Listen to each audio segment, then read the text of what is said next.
আম্মা জান মদিনা বহুদিন যাইনি, আম্মা জান মদিনাতুল মুনাওয়ারা বহুদিন যাইনি।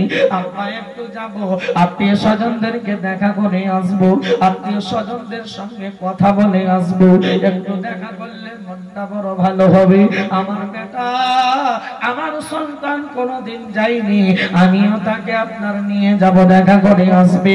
ও বেরাদার মুআজ্জাজ সামাইনে কিরাম, যারা আপনার সঙ্গে নিলেন উম্মে আইমানাকে আর আমার নবী মুস্তাফা কিছু কাপড় চোপড় নিয়ে 500 কিলোমিটারের রাস্তা মা আমিনা মক্কাতুল মুকাররমা থেকে মদিনায় রওনা হলেন। বেরাদার এক মাস অতিক্রম হয়ে গেল, উম্মে আইমানা বলতে লাগলো, ওগো আমিনা,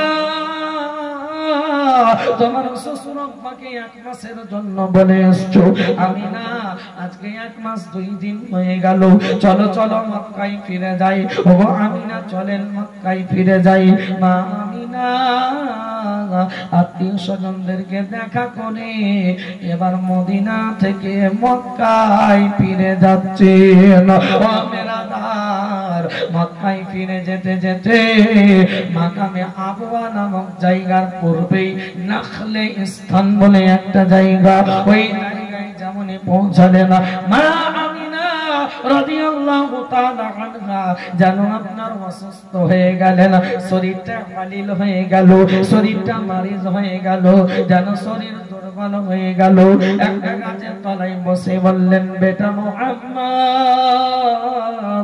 আমার শরীর খুবই খারাপ করতেছে বেটা। ওই দেখো একটু দূরে একটা গাছের তলায় যে কবরস্থানটা দেখতে পাচ্ছ বেটা, ওটাই তোমার আম্মা জানের কবর। বেটা যাও, আব্বার কবরখানায় একটু জিয়ারত করে এসো। বেটা আমি এই জায়গায় আরাম করতেছি।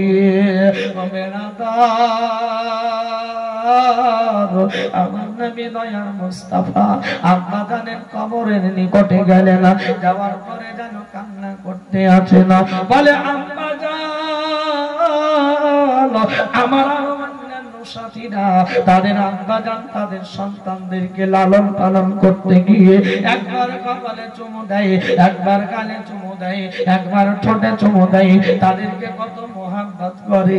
আব্বা জান, আব্বা তুমি একবারও আমাকে কোলে তুলে নাওনি, একবার আমার গালে চুমু দাওনি, একবার আমার কপালে চুমু দাওনি, একবার আমার ঠোঁটে চুমু দাওনি, আব্বা একবারও দেখা করতে আসনি। আমি তোমার বেটা মুহাম্মদ, তোমাকে দেখা করার জন্য এসেছি। আব্বা একবার উঠো, আব্বা একবার আমার সঙ্গে কথা বলো, আব্বা একবার তুমি উঠো, একবার আমার সঙ্গে দেখা করো। হাউমাউ করে কান্না করে ফেরেশতা মণ্ডলী বলতে আছে, আল্লাহ ও রব্বুল আলামিন, তোমার হাবিবের কান্না আর সহ্য হয় না।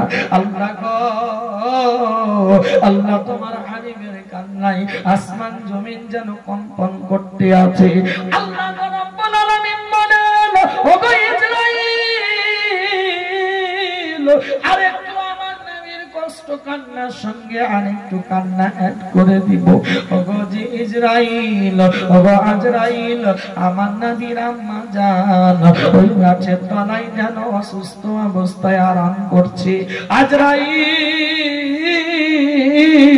যাও যাও, আমার নবীর আম্মা জানের জানখানা কেউ কবজ করে নাও।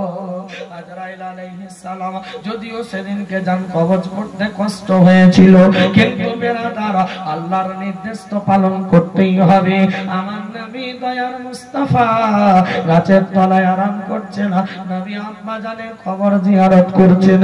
এদিকে আজরাইল আলাইহিস সালাম এসে আমার নবীর আম্মা জানের যেন প্রাণ পিঞ্জরা থেকে যেন রূহ মুবারককে বের করে নিলেন। বলেন ইন্না লিল্লাহি ওয়া ইন্না ইলাইহি রাজি।